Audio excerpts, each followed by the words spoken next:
Well, this is the Nottingham Arboretum and the bandstand area. Boy, has this place changed. Many years ago, in the 1980s, I worked here for 11 years, loved it. We treated this place as our second garden. It wasn't just a park, it wasn't just a job.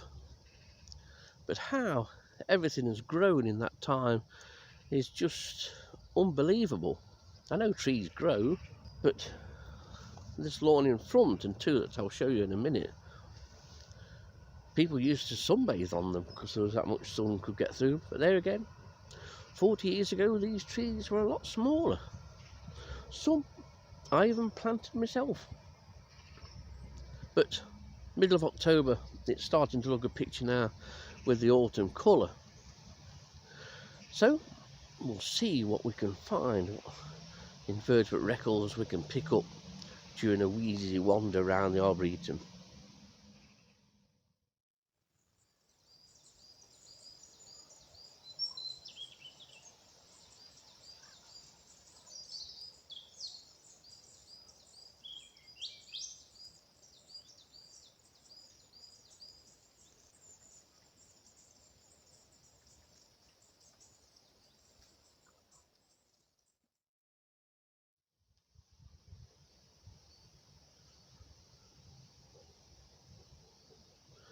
Now the idea of me popping back here is not only to have a look at the old place, but to look on some of these trees for invertebrates, mostly leaf mines, because autumn is a great time for looking for leaf mines.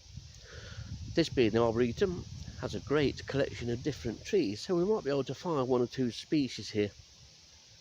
But it should provide us with some nice autumn-like shots such as this.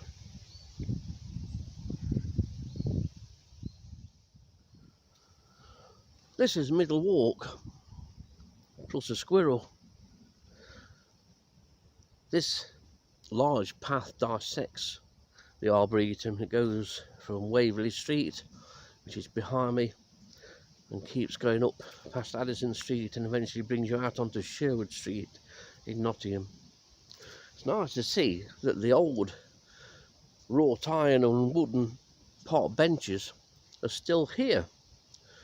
On a winter, we used to take them to bits, sand them down and paint them up. It's nice to see that they've remained. Some things haven't changed at least, but it's the growth of the trees that's just unbelievable to me, and I don't know why it shouldn't be, but there used to be so much sun got to these banks, but now it's almost 100% tree cover. Well, it's the first find, and this is a new species. This, of course, is Nigma walkenarii, and it's on the underside of a leaf of this evergreen oak here at just outside the Bell Garden on the Nottingham Arboretum. Now, I've come purposefully to have a look on this evergreen oak for the signs of Ectodemia herringella, but it appears it's not here, although this looks like a different evergreen oak to others that I've looked at. So it may be that this tree isn't suitable for Ectodemia herringella, but it is a nice little record anyway. This is a new grid square for this lovely little spider. Do love Nigma. Now, despite the fact that there's no leaf lining activity of Ectodemia herringella on this evergreen oak, there is this species, and this is the leaf mine of Philonerichta masaniella, typical Philonerichta blotch mine. This is the upper surface, causes the leaf to pucker up very slightly. There's two mines here, and both are occupied still, but on this one here you can see that crease that runs along the length of the mine. There's no exit hole at the end, no obvious one anyway on that one. And there again we have the same thing there, there's a crease or there may well be a couple of creases. I can't see from here with my eyes.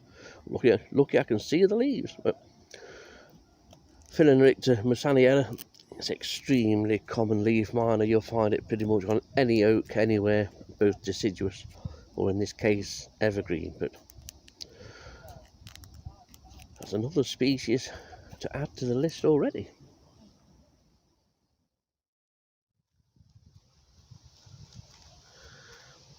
Well, this is the famous bell garden in the Nottingham Arboretum. The Nottingham Arboretum, from what I can recollect, is the second oldest park in the UK. That's a figure that used to be bandied around when I worked here. The bell has been restored, or a bell has been restored to the bell tower. It underwent a lot of work. I have been underneath that. One time you could get in through a crack in the stonework and you could walk all the way around. Disappointing thing, the lack of flower beds here.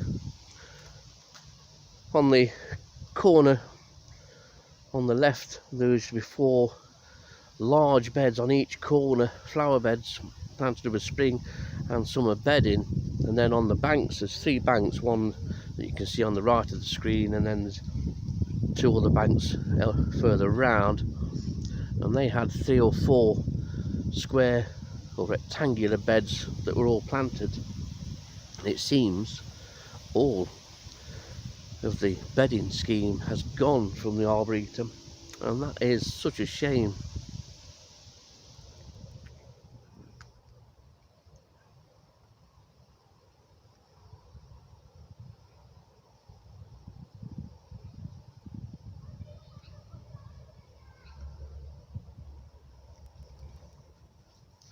Being a huge fan of the silver birch, I had to include one on this video. Oh, what a stunner that is. Look at the colour of that. Beautiful. And then you've got that lovely beech on the right of the screen, which is just starting to turn, and that complements the glorious silver birch. Silver birch is an absolutely glorious tree. You get everything with it. Beautiful foliage, thin foliage, so the sunlight can come through it to a degree. Beautiful autumn colour like that. And then you've got that lovely bark. And what is different here, something else has just appeared, and you might well have just heard it. And that's a ring-necked parakeet. I dare say they breed here now.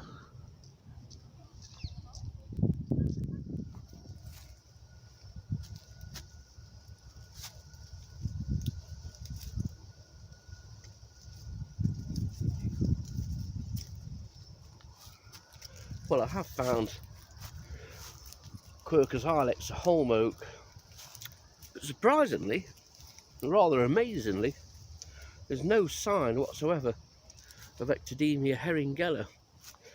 And that is a surprise, because the trees at Nottingham University are rife with it, as are the trees that we saw recently at Woollerton Park. This is not a mature tree, it's a semi-mature tree, but I've seen Ectodemia herringella on small, recently planted trees. So I'm amazed that there's no sign of it here. Still, it's a reason to come back next year.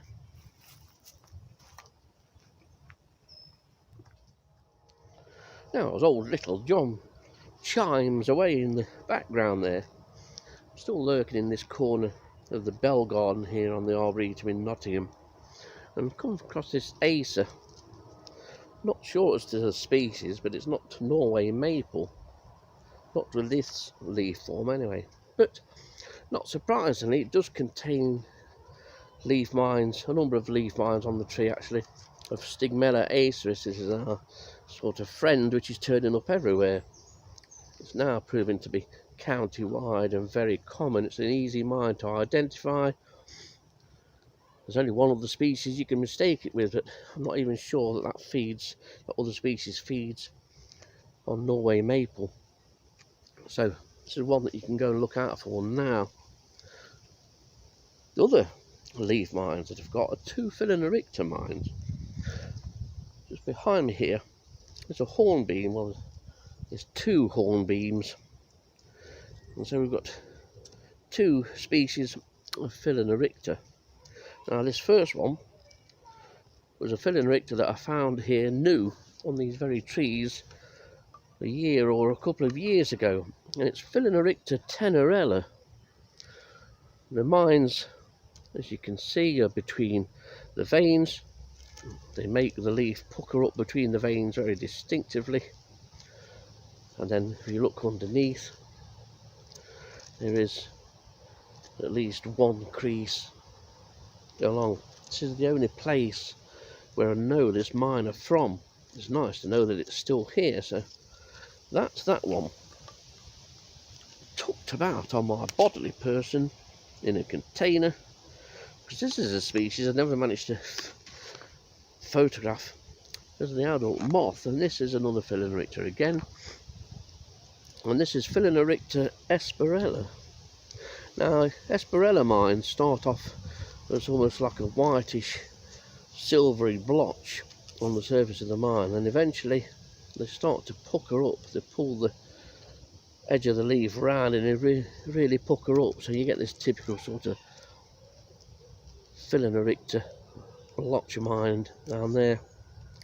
It's fairly common pretty much wherever you get hornbeams. Hornbeams isn't a well planted tree, at least not in Nottinghamshire, but it does occur, street tree planting, all along the boulevards at Nottingham, along from Valley Road on the inner ring road there, right along round by Middleton Boulevard. Used to be mature hornbeams at one time. They took some of them out and replanted them, and this mine is on those. When you're next stuck in traffic, you can have a look for them. So that's two leaf miners here on hornbeam, Phalaenophyta esperella, and the first one that I showed you, Phalaenophyta tenerella.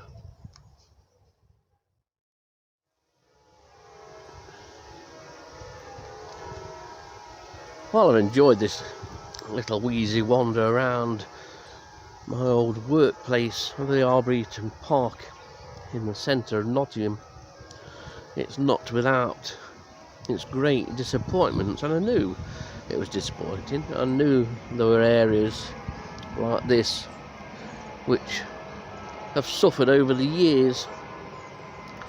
This used to be called Bottom Garden, and it's the only sort of bedding planting area that they have now on the Arboretum. All the rest has gone, but the grass is poorly kept.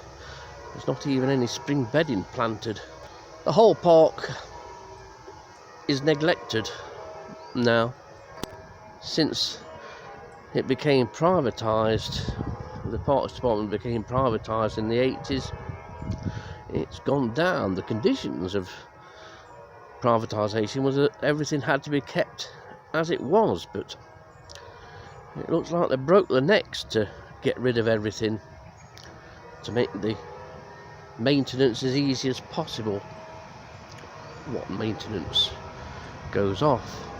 The borders are unkempt. We used to rake them out every autumn. We used to fork them over. The lawns were cut. The lawns were edged. The whole place was kept and it was loved. It's not anymore.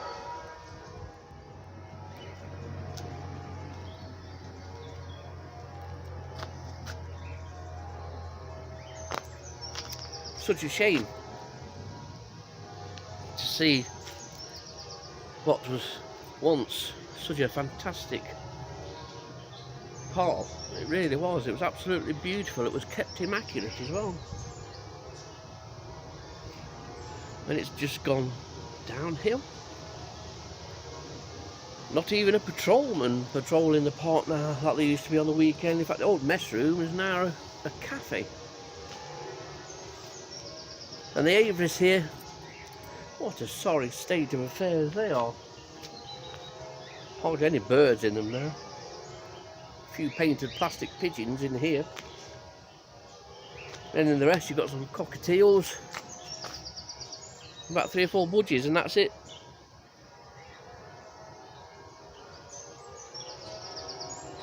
Such a fabulous park this used to be. Still could be with a bit of care, a bit of money spent on it, a bit of upkeep. No one's swept a path here in months. In fact, I won't be surprised if it doesn't get swept up any more than once a year.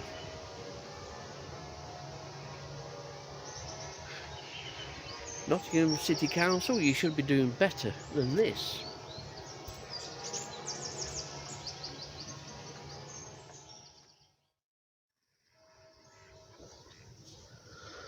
Still looks a picture,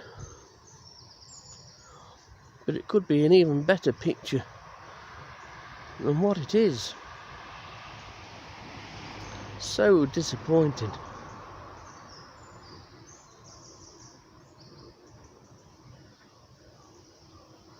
Still be nice to pop down, have a wander around. Found a few bits, didn't find some others. It's just a shame though to see this fabulous old Nottingham Park go to rack and ruin, to be honest. The trouble was, this was always second best. Everything was always geared towards the castle.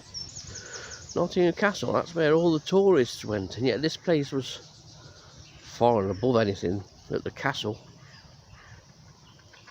Yet it was always regarded as second best. That's what we always thought. Still, it'll be nice to pop back in a year or two's time.